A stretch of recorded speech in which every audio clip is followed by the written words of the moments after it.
અમદાવાદ શહેરના મેમકો બ્રિજ પર માનવતા દાખવતો કિસ્સો પ્રકાશમાં આવ્યો છે।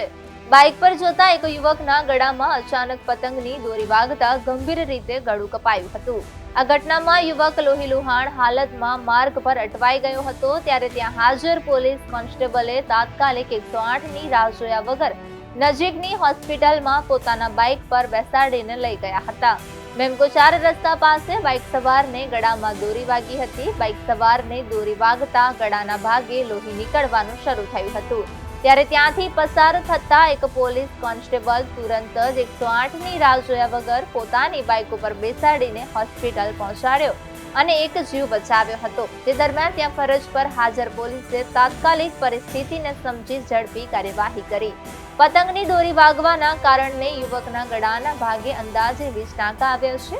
હાલ યુવકની સ્થિતિ સ્થિર હોવાનું જાણવા મળ્યું છે।